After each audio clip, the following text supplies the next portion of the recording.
Okay, welcome to ICommunicate. I am your host, Mark Altman, and thrilled to be back here for another podcast. And today, I have a special guest. My guest is Marlene Feliciano, who works at the Family Health Center. And Marlene, I got to tell you, I'm so happy you're here.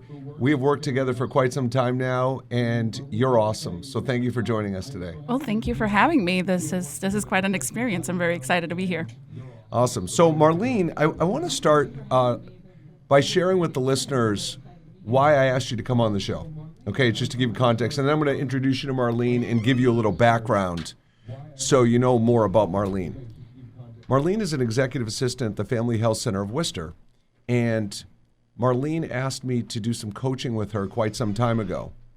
And if I had to point to, in the last year, 3 people that really have the total package when it comes to making coaching successful, Marlene would easily be in the top 3. And I'm not just giving her a compliment to give her a compliment. I'd like to explain to the listeners what I'm basing that on, right?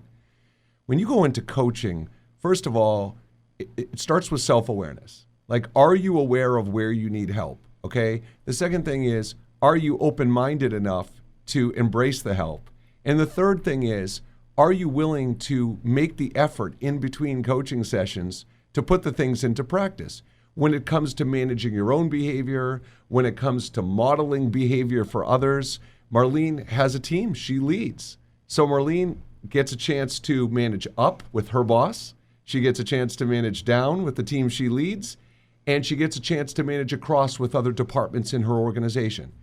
And Marlene has just showed the commitment throughout the process to really apply what she's learning. And, you know, Marlene, this is the last comment I'm going to make before we turn it over to you. What I love most about you is you always have a lot of questions. And, you know, intellectual curiosity, wanting to be better, wanting to learn, wanting to be the best mom, leader, you know, wife, support system, all those things you can be. There's a lot of roles. It's a lot of roles. A lot of roles. So anyway, so Marlene, I would love to, without further ado, I would love for you just to share your background a little bit with our listeners so they can learn a little bit more about you. Absolutely. Once again, thank you for having me. Welcome. I came to the United States from Dominican Republic when I was 9. Okay. I come from a very close-knit family. And the motto was always do your best. So I think I brought that in the back of my mind through everything that I do. I have been in healthcare now, but I have been in government, I have been in banking. I've had a lot of different roles, and they've all kind of brought together this whole package, really, where I'm able to be of value where I am. So Marlene, I want to start with, very interesting, a lot of things you said interest me, and I'm going to start with family culture. And Marlene, you and I have talked about this. The way people default to certain reactions, the way they behave, so much of that is shaped by your family culture you grew up with. Absolutely. And you said that it was a value in your family, always do your best.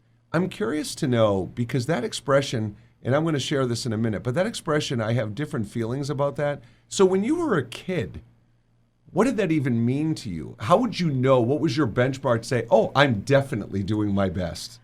When I was a kid, it was easy, right? Because it's all about grades.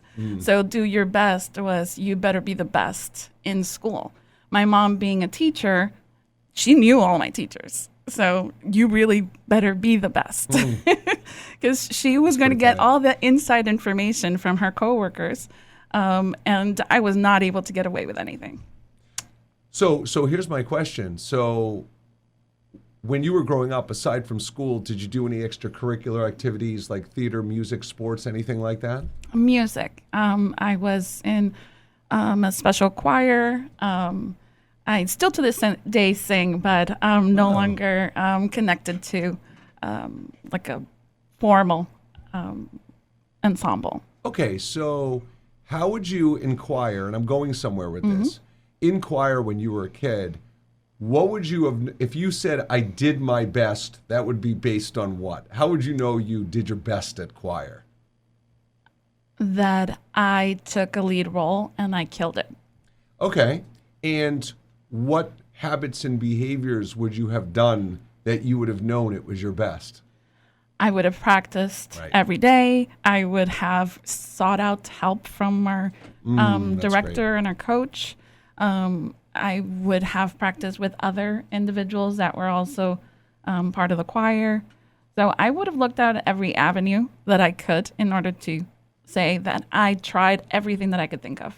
Yeah, and so I think that's huge, Marlene, because what I heard you say is, hey, I did my best at choir. If I sought support and feedback, if I collaborated with my peers to do better, if I practiced enough, like those three things are a formula for doing your best at minimum, right? Correct. So now let's fast forward it to now, okay? So you lead a team. As an executive assistant at the Family Health Center, you lead a team. So my question for you is, let's pretend someone on your team, you gave them an assignment. And I'm going to give you the scenario, Marlene, and say you're slightly disappointed with the outcome of the assignment. And you're talking to them about it. And the first thing they say to you is, well, Marlene, I did my best. Like, what goes through your mind? Like, knowing that's how you were raised, how do you hear that? And what questions would you ask to see if they actually did do their best?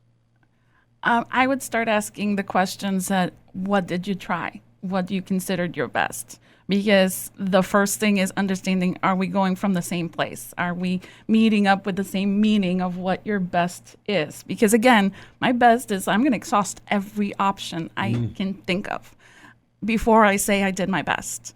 So let's get agreement. What is your best? What did you try? And then we would go from there in the conversation of, did you try this? Did you try this other option? Did you consider this? Just to get them to also realize there were other options that I could have done that I may not have explored. It's fabulous. Yeah, because Marlene, what I'm thinking about here is there's words in our language or phrases that people use that I feel like are kind of, I don't want to say excuses, but they're ambiguous. And I'll give you an example. When I hear the word respectful, like I want you to treat me with respect, my definition of respect may be different than your definition of respect. Correct. And doing your best, someone could think it's their best and just say, well, I tried, I did my best. But what I really want to ask you about this is, looking back at your parents, what did you notice? And I'm asking you to reflect back quite a ways here, but if you could remember, what is it you noticed that your parents modeled for you that indicated they were doing their best? I want to call out my mom when it comes to this. Okay. She is very applied. And that means she won't give up until she gets the answer. And she is going to figure it out. Whether it's the language, whether it's computers, whatever it may be, she's like, I don't know how to do this. Help me figure this out. And she's never afraid to ask for that help until she gets where she wants to go. And I think that's what she modeled the best. And all of my siblings are like this as well. We're going to look for that answer until we get what we expect to get. So if I said, as a result of that experience growing up, there were two words I could use to describe Marlene Feliciano. One would be determined, and the second would be persevere. Does that sound like who you are? That sounds exactly. Right. So that's great, because those are such great qualities. And, when you go in the workplace as a leader, one of the points, Marlene, you've heard me make at times is people who lead by example. The problem with leading by example is we assume that people notice all the examples we're setting, only the good ones. And also it assumes people notice any of the examples, period. So, how do you feel like at the Family Health Center you model the behavior of perseverance and determination? This is a great question. Thank you. I appreciate that. My confidence is going sky high right now. Well, what I think the clearest thing is I have had this great connection with my team, and we have built this over time. We meet every week, and we explore about this is what's happening, even if it doesn't necessarily connect to what they're doing, because the huddle isn't just about what they're doing, it's what I'm doing so that they understand, oh, this is the right way to do this if I come across it myself. So it isn't just about what they see me doing and whether it's relevant in the moment. I share it as it's happening so they understand this is why I reacted this way. This is why I made this decision. This is why I chose to speak to this person or that person. And I will explain the why I did it a certain way so that when they come to me saying, hey, I came across this other situation that was similar and I did the same. And I did this and this because of this reason. And it sounds very much like what I mirrored for them. But it's in those conversations. It doesn't happen because they see everything, because everybody's busy. Everybody's busy with their own workload. You have to constantly just be sharing. This is what I'm doing in this situation. Marlene, what I've noticed when you interact with your team is it's about the culture of your team. Mm-hmm. You've built a team culture. And I guess what I would love to know from you is that something that was intentional, that you said, hey, I want to build a specific kind of team culture and here's what it was? Or was it something that just happened organically because of who you are? A little bit of both. But I want to say it was intentional because the organization that we work for is not known for great culture. So I wanted to see, is it just the effect that is it nature versus nurture? Was it the effect that I could have over my team? Or was it just the effect of what the whole organization is feeling because of everything that is happening? And I took it a little bit as an experiment. And I had the opportunity to work with you through the process. So as I took on this team, we had a lot of those conversations about like, okay, how do I do this? How do I present this information? How do I, and having those skills to be able to present the information in a way that wasn't negative. Okay, so when we come back, Marlene, from our first break, this is what I want you to be thinking about going into the break. I want you to be thinking about the perception. You and I talk about emotional intelligence, self-awareness. What's the perception that people typically have of an executive assistant? What assumptions do they make, and what don't they understand about the complexities of that role? Okay? So we'll be back shortly from Marlene Feliciano and Mark Altman. This is ICommunicate. We'll be back after the break. Okay, welcome back to ICommunicate. I'm Mark Altman here with the amazing Marlene Feliciano. Marlene, I promised going into the break we would ask about executive assistant perceptions. So what is it? What do people assume? What are their perceptions? And frankly, what frustrates you about those perceptions? Absolutely. Marlene can't wait to answer this question, everybody. She's all ready. Well, the first thing is I think people assume that you're still getting coffee for your executive and that all you're doing is copies in meetings. And while I do not get coffee, sorry, Blue. And yes, part of your job is arranging meetings and such. It's so much more than that. You have to have the discernment of what to call out the attention to your executive. You have to know how to work with people outside of the organization, inside of the organization. You are literally the face of your executive and the organization. So there's so much that goes into the role. And it's so frustrating when people undermine everything that you do every day. And they're like, I don't know what you do. Well, at least ask. You know, it's funny, Marlene, when I look at, when we hire interns at MindsetGo and I see resumes for like high school and college kids, one of my favorite things, I'm sorry, I'm not trying to be mean, because I understand experience at a high school and college level, any experience is good experience, right? So let me just preface my comment.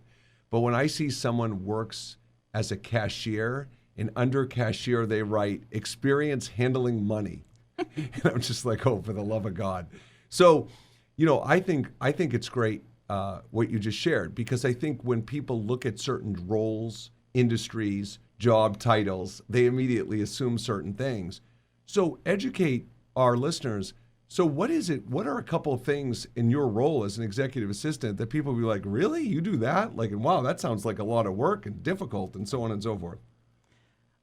I think the biggest thing is you're a liaison between the executive and, let's say, the employees or the board of directors and your executive or external partners and your executive. You always have to know a little bit of everything to be dangerous, right? I have to know a little bit about every department in order to understand, to be able to discern whether or not what's coming up is an emergency, whether it can wait, whether the request makes sense. It's so much more about soft skills and being able to manage up, manage down, manage sideways, and influence. I think this is the key thing. You have to have influence with the people around you because they don't report to you. So you have to get them to do what you want, and without having any kind of say in their role. So Marlene, I think that's so deep because, when I think of the word liaison, I was writing down some thoughts as you were talking. And when I think of liaison, I think of someone, here's the things a liaison has to do well. And this is just small, right? Like there's way more than this, right? Number one, you have to be incredibly organized, right? Sure. Number two, you have to have great attention to detail. Number three, you have to be good kind of mediating conflict and disagreement, right? Absolutely. And it's the last one you said that's so powerful. It's you're managing sideways, you're managing across, so you have to influence people to take action. And I'm going to tell you, Marlene, I work with CEOs and executives all over the country who are challenged to influence people to take action. So when you look at the role of an executive assistant, you take it to a deeper level, liaison. I mean, we have people in this country that work in foreign affairs that are liaisons that are doing the same things you are, just with different people. And different pay. And different pay. Well, that's true. You had to get that in. That's true. So what I want to know, Marlene, is what is it from an influence perspective? What are some of the things you've learned through coaching that you've been able to apply that you do differently to influence people? I think the first thing was the realization that I could influence people. I remember a training that you did for my team about the sphere of influence and what we can control and what we can influence. And just being able to understand that you're not powerless in any situation and that finding influence is really about knowing the other person and what they need, what they're looking for. Because if you can understand that, then you can talk to that. Then you can use that in a way to influence. That was, I think, the key that opened it up for me. So you talked, Marlene, about understanding how to shift your approach, your communication style based on your audience and who you're dealing with, which is phenomenal. And when I think of influence, one of the things I think about is managing yourself. And here's an example, right? So if you're communicating with someone and they don't respond to your email and you've sent them 3 emails, this is where one of the areas I've seen you grow. The typical person who gets ghosted or ignored for 3 emails, their response, it's all about the other person. What's their deal? Not cool. They're being rude. They're being disrespectful. I've sent them 3 times, whatever. And when I talk about managing yourself, listeners, what I'm talking about is when Marlene says sphere of influence, she's basically saying discern between your role in an interaction and their role in an interaction. Now, I am not saying that someone who ghosts you and doesn't respond to your emails deserves a pass. They need to be accountable for their behavior. There's no question. But what I think Marlene is saying, and Marlene, correct me if I'm wrong, is part of influencing, in addition to what you said, is if you are getting ghosted and haven't received 3 emails, you would say, geez, I wonder why they're not responding. And boy, I've sent 3 emails. Maybe I should try to communicate in a different way. Absolutely. Right? I would need to change my approach. Right. And ask what's going on. Because I think that's one of the key things that you have coached me in, is being curious. Just be curious. Not assume that the person is trying to ghost me, that what I'm sending is unimportant to them, that or any other assumptions about like they don't like me or whatever. But really to ask, be curious, what's going on and how can I make this easier for you. Now, in my role where I said I have to influence other people to get the work done, that's a key skill. I need to be able to say, to go to someone and ask them, if we do it this way, can we move forward? I need to present them with options. I need to be able to pick up the phone and call them. I need to show up in their office if that's the case. But it's it's not just assuming this isn't going to work. This person doesn't like me. It's what else can I do? How can I approach this in a different way? And Marlene, what you're talking about, our listeners, if you don't already understand, I'm asking you to think about something for a minute. It sounds so simple, right? Someone doesn't respond to your emails 3 times. You're curious. Hey, what's going on? What's the problem? Let's face it, Marlene.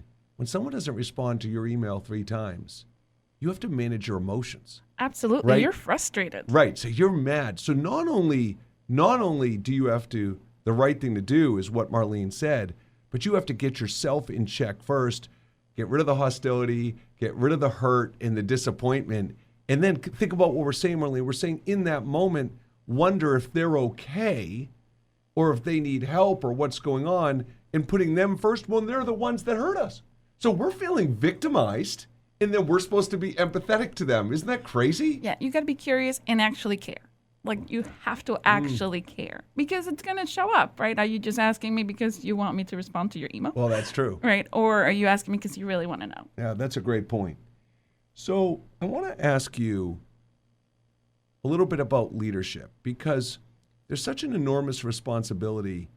And when you had your first opportunity to lead people, you didn't necessarily know what you were getting into. What are you finding for yourself over the last few years that have been some of the hardest things for you in being a leader? What do you find? Calling people out when they don't do work. So holding them accountable, and being assertive. Because I struggled before training with saying no, but I knew that once I had a team, it wasn't just going to affect me.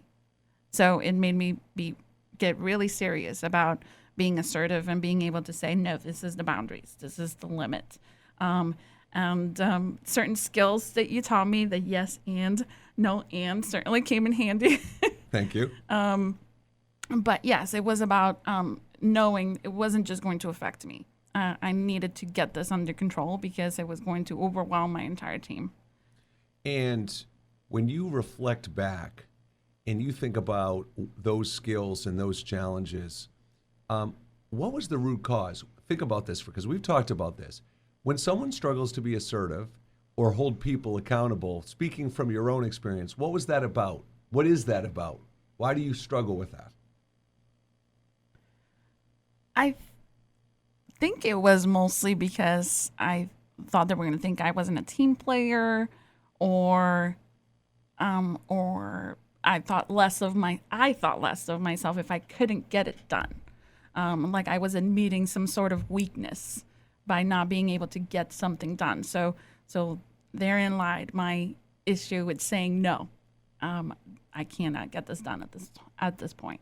And the reality is we're a limited resource. We have to know how much you can do before your quality suffers.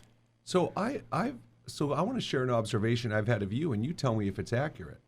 I think part of the challenge with you in calling people out, and you're not alone on this by any stretch, I think part of the challenge is you're someone, the last thing you would want to do is make someone feel bad or feel less than.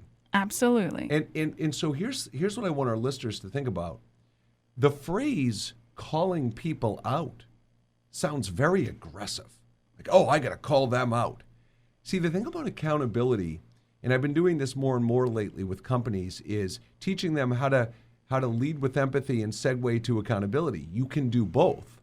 So in Marlene's case, her perception of holding people accountable was calling people out, making them feel bad. Like that was your frame of reference, right? Correct. So it was a mindset change for me. Exactly. No pun intended. Yeah. It was a mindset change for me because I needed to understand, okay, accountability is different from calling people out. Right. And there are ways to do it in a way where it didn't make someone feel defensive, but we managed to get to the point of the goal. Exactly. So when we come back from our next break, we're going to talk about how Marlene mustered up the courage to start coaching, which is very difficult, and some of the expectations she had of herself, of me, of her improvement. And when we come back, we'll discuss that. So for Marlene Feliciano, I'm Mark Altman. We'll be back after the break. Okay, welcome back to ICommunicate. I'm Mark Altman here with Marlene Feliciano. the chief liaison for the Family Health Center of Worcester. Ooh, I like that. Yep. You got a petition for that job description change, right?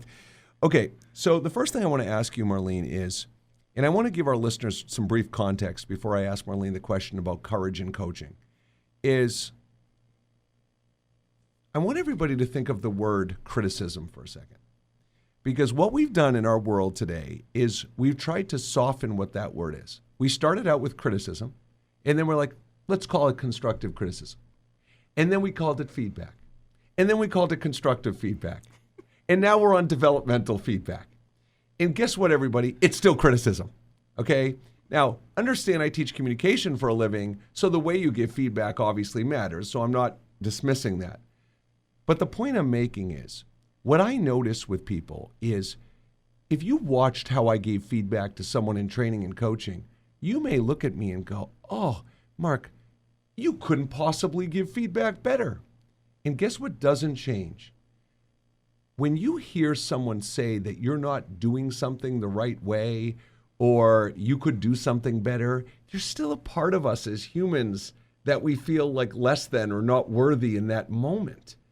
So even if you're self-aware enough to know you have communication challenges, leadership challenges, whatever, influence challenges, to actually admit it, raise your hand and say, I want to be better, I'm willing to understand where I need to grow, like that's tough.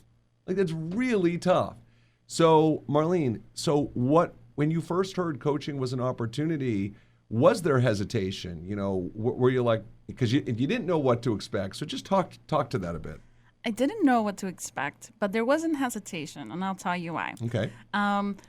The organization was bringing in your company in order to do development Yep. and communications coaching for the leadership team. And the executive assistant role is a funny role. You're in everything that the leadership is, but you're not leadership.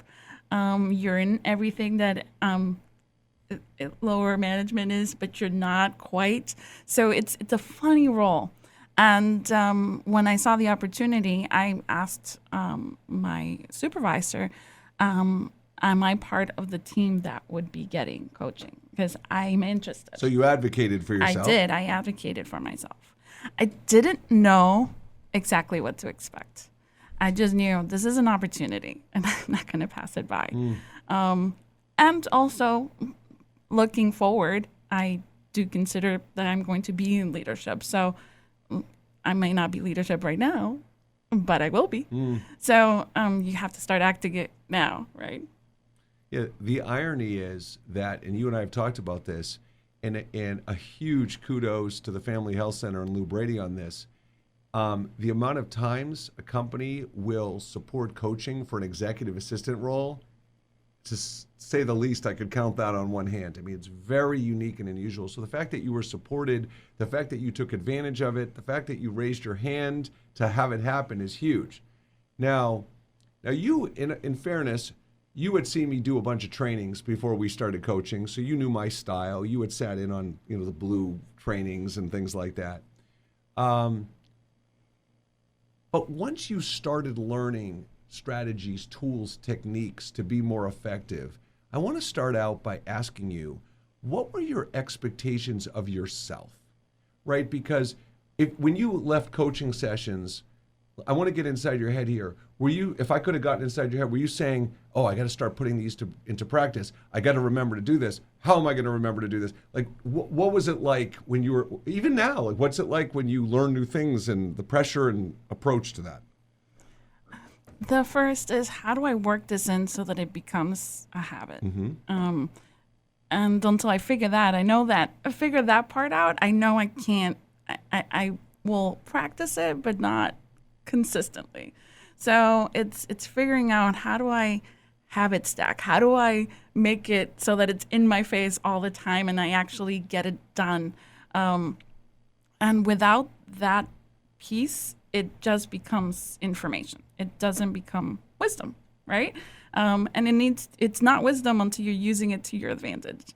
And I'm always looking, okay, what did I gain from this information that I can put into practice and keep it into practice, like keep it in my everyday arsenal. Yeah, and so, Marlene's talking about language we use in coaching. So first of all, everything with habit change starts with self-awareness top of mind, right? If you really want to put a tool or strategy or habit into practice, you have to be self-aware of when it happens and when the opportunity arises to do it.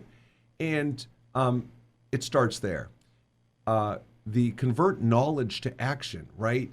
Marlene, I've had this epiphany the other day, and I've started to share it with people where I'll be in a training. Let's say it's 20 people, okay? And I'll say something like, hey, this is a strategy you should use, or this is a recommendation. And I'll look across the training, and I know we're on the radio, so you can't see it, but they look across the training, and people are shaking their head in approval. There's the key word there. They're shaking their head in approval. What that means is they're approving my recommendation. They're looking at me saying, yeah, I agree. This is what's going through their mind, Marlene, when they're shaking their head yes. A, they're approving my recommendation. B, they remembered that it's important, right? And they haven't done it in a while or consistently, and they're shaking their head yes. Or C, they're shaking their head because they're saying, oh, I do that.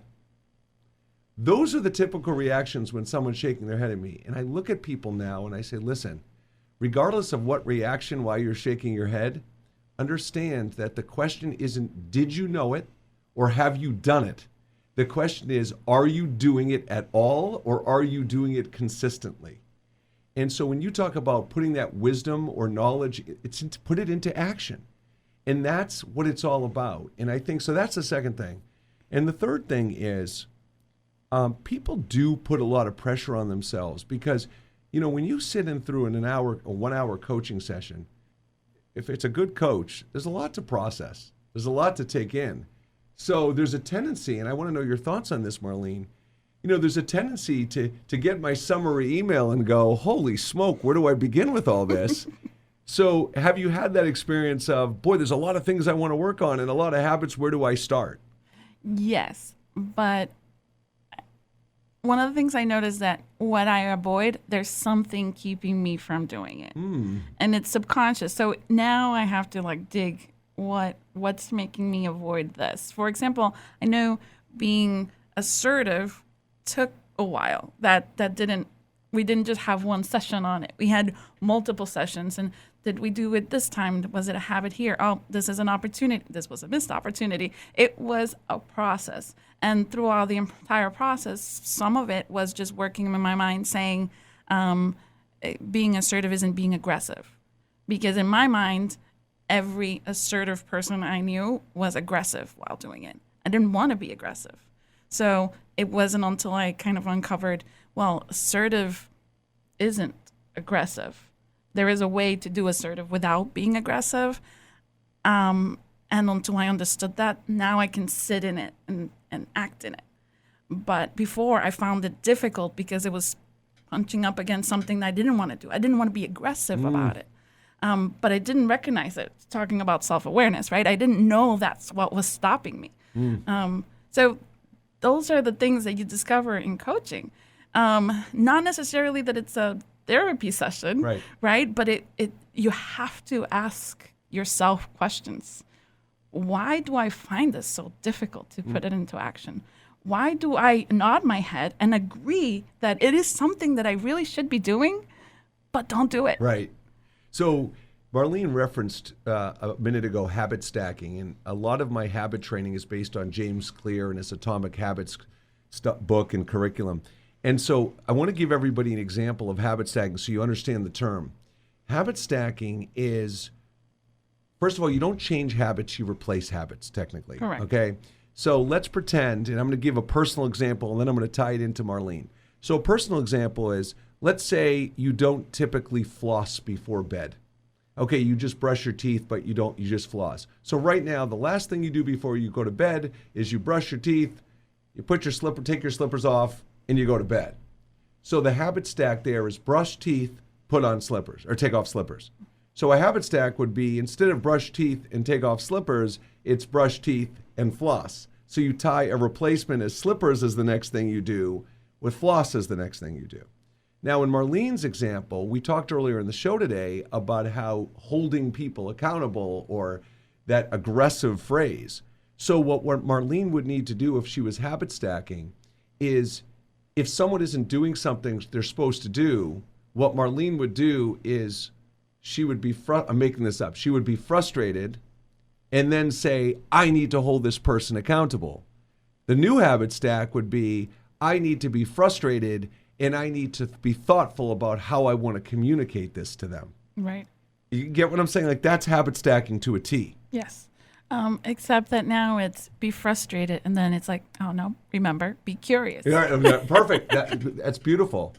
So I think, when we talk about habit change, right, so much of habit change is self-awareness, but managing yourself. Again, Marlene's mentioned it a few times during the show today. Mindset, right? A habit change can be simply, the starting point can be a shift in mindset. If most of your life you've believed that holding people accountable feels harsh and aggressive and mean, the mindset shift is, when you think of holding accountable, shift that as a replacement to, no, holding accountable can be empathetic and supportive. And frankly, Marlene, and I bet you can relate to this, I'd love to know your thoughts, is what I think a lot of leaders forget about related to accountability is, so many times I've heard stories that when you point out something to someone, when you're holding them accountable, they weren't even aware of it themselves. They are so entrenched in their habits and behaviors that if you say, hey, you may not have realized, but I've been observing that sometimes you're doing blank, I hear a lot of leaders come back and tell me from those conversations, they're like, oh my God, I didn't even realize I was doing that. Thank you for pointing it out. So there's that, right? Like uncovering blind spots and providing clarity for people. And the benefits of that is that once you do it with someone, they expect it. So the next time it's easier, and the next time even easier after that. And they know that you're not going to do it in a harsh manner. You just want them to be the best at what they're doing. Well, that's a perfect segue to our final segment, Marlene. So when we come back for our final segue today, we're going to talk about the importance of setting expectations. And again, for yourself, for others, final takeaways from coaching. So for Marlene Feliciano, I am Mark Altman. We'll be back to ICommunicate. So welcome back to ICommunicate. And for our final segment, Marlene, before we get to expectations, I do want to ask you a question. Your boss is the CEO of the organization. We spent a lot of time today talking about managing down or managing across and so on and so forth. What have you found have been some of the tougher challenges in managing up? And how is what you've learned through coaching help you do better? Well, my CEO, I know what his weak We love points you, are. Lou. We love you. I know what his weak areas are. So now it's easy for me to say, okay, I need to manage up. I need this done. Is this being an issue because of this? It's now easy for me to go to him and say, I understand this is an issue. How can I help? Or this is how I can help. Is that how you want me to move forward? Or unless otherwise directed, this is how I'm going to move forward in this area or that area. When it comes to speaking to him when I'm having an issue, coaching was key. I had a hard time going to my supervisor and just really expressing I'm having a hard time in this area. Again, because of some of the reasons that I already expressed. He's going to think I can't do it. The job is too much for me, or I'm not doing my best, right? Because going back to how I grew up, like that's not my best. I have to do my best. It's a double-edged sword. Mm-hmm. So I really needed to get assertive about clear with a thought in mind when I walked into the room, how the conversation was going to go, what I was going to say, what I anticipated his response was going to be, what my response was going to be after that, and so on and so forth. If this was the issue, I knew what to say. If this was the issue, I knew what to say.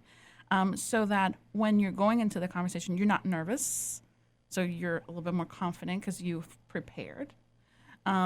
You aren't going to feel defensive because you haven't prepared with what you were possibly going to get. So I needed to work all of that out in my head first and then go into the conversation prepared. Well, that's certainly true. And there's another big piece here that I've observed, and that is I feel like you've done such a better job of understanding his wants, his needs, his requests, tailoring your approach to those wants, needs. Because when I was talking about setting and managing expectations, I think part of the breakdown in I hate this word, leader-subordinate relationships is there's a lack of clear expectations. There is an ambiguity in communication. And what I mean is, I think when you were assertive, when you're acting assertive, you sought clarity, right? Like you weren't willing any longer to say, well, I think he wants this, or I feel like he wants this. You would seek that clarity and to set yourself and both of you up for success. Is that fair? That's fair to say, yes. Now, Marlene, I just want to say that one of the ways I've seen, and I'm going to use the word trust, I've seen the word trust is when I first came to the health center 2.5 years ago, and there would be senior leadership meetings. I mean, you would be on there because you were the executive assistant. You were expected to kind of set up the meeting and take notes. Now when I'm on meetings with you, you're one of the primary people giving feedback. And not only the primary people giving it, you're asked for it, right? So you went from virtually saying nothing to, so what I want to ask you about is, that is a huge confidence thing, right? Because for you to sit with senior leadership, not only feel confident to give input, but to know your input is valuable and to know that it's asked for, talk about that. I know. I finally feel like I have a seat at the table. Yeah. And not just an onlooker in those meetings. But I think it all had to do with me believing that I had value. Like I brought value to the conversation. I had good ideas. And it was getting clarity, since we were just talking about clarity, from my supervisor. What's the expectation when I'm at these meetings? Is it just to be there, run the meetings, do the technical side of things, or is it that I participate? And once I got the clarity saying, no, if you have something to say it. It was that, okay, you asked for it. Just remember you asked for it. And now, yes, I have a team. They trust my input, right? They trust that that I have said it, that I've thought through it, because I know a lot of the players, that I know how it's going to affect different departments. Again, going back to that chief liaison role, right? I probably have a point of view that they don't have, just because I work with people they don't work with. You know, Marlene has got promoted within the organization during the show. It used to be liaison, and now we've bumped it up to chief liaison. I love that. So, Marlene, this is the last thing I want to cover with you today is I want to talk about your expectations of yourself. And I want to ask you that as you've grown in your life, are you the kind of person that when you're learning something new, taking on a new challenge, trying to improve, do you find, and I'm not talking about where you are today, I'm talking about over the course of your life, do you tend to be hard on yourself? Do you tend to default to this wasn't good enough, I should have been better? Talk about how you typically see progress when it comes to expectations of yourself. I'm very hard on myself, which is one of the things that we've worked in coaching. Yep. In extending grace to myself. Because as I spoke before, that trying your best, doing your best is a double-edged sword. Sometimes you hear 37 positive things and one negative thing, and your mind automatically focuses on the one negative thing. And it's a habit you have to break where I can work on making that one thing better, but it doesn't take away the 37 things that I did right. My expectation for myself, it's still going to be to do my best. It's still going to be to continue growing. I'm a lifelong learner. Whether that's in a classroom, in a webinar, in coaching, with a book, whatever it may be, I'm a lifelong learner. And it's not learning just by gathering information. It's like, how can this make my life better? How can I apply it to the people around me and make their life better. So the show has come full circle, and a point we made at the beginning is I'm going to tell our listeners one of the number one things, this is one of the top 3 things I teach people in coaching and training is you have to have a success template. And if you remember at the beginning of the show, I said, Marlene, what's your benchmark for doing your best in choir? And she said 3 things.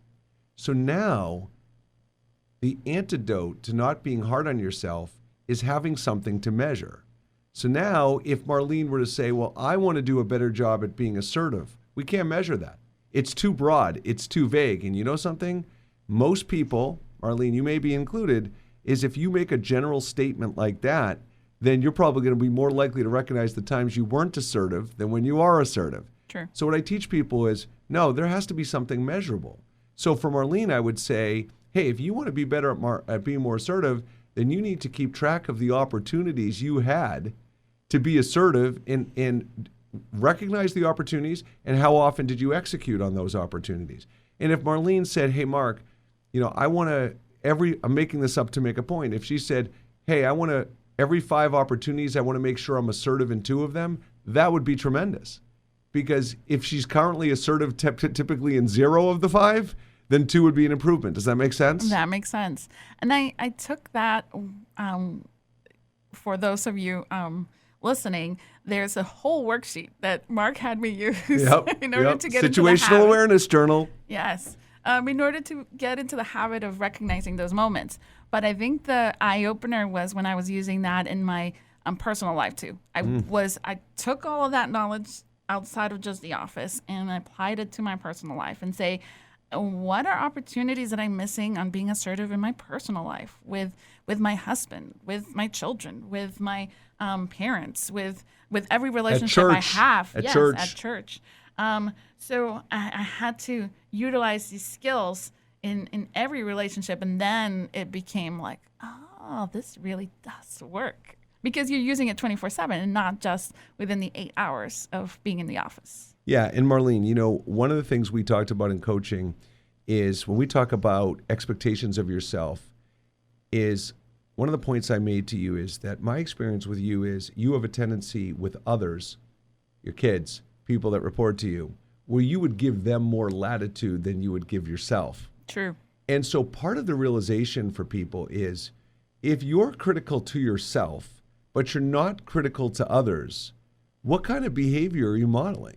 Because if you sit in front of your team and you're someone that's hard on yourself and you're beating yourself up like, oh, God, I'm sorry, I should have known that, or I should have done better, or you start shooting on yourself or whatever, the idea here is you're modeling behavior.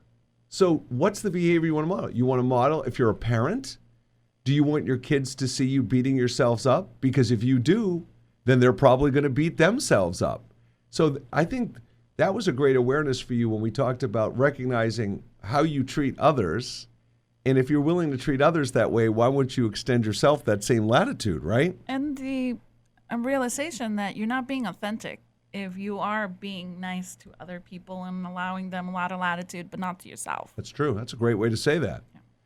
So, Marlene, final thoughts for today is this. When you look back at, and I'm not even just talking coaching, I'm talking about just your overall journey of professional growth. Our listeners, what is some advice you would give to people, whether it's coaching, whether it's other actions to take?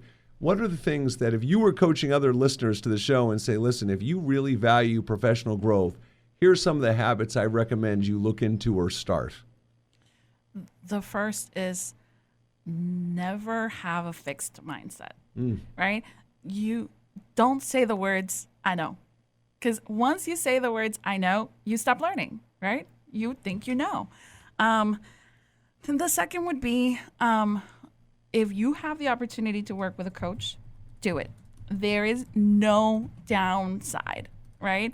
If you don't jive, look for another one. But there is no downside. You need somebody who is objective, who is going to tell you this is right or this is wrong. And someone who you're not attached to emotionally, because if it's a friend, if it's your spouse, you're going to take it a whole different way than if it's someone who's like, listen, you're paying me to tell you the truth. That's awesome. So, and be honest. Be honest about where you need work. All right, well, Marlene, it's been an absolute pleasure to have you on the show today. Thank you, Marlene Feliciano, Chief Liaison at the Family Health Center of Worcester. For Mark Altman, if you want more information about MindsetGo, 978-793-1159 or info@mindsetgo.com. Have a wonderful day.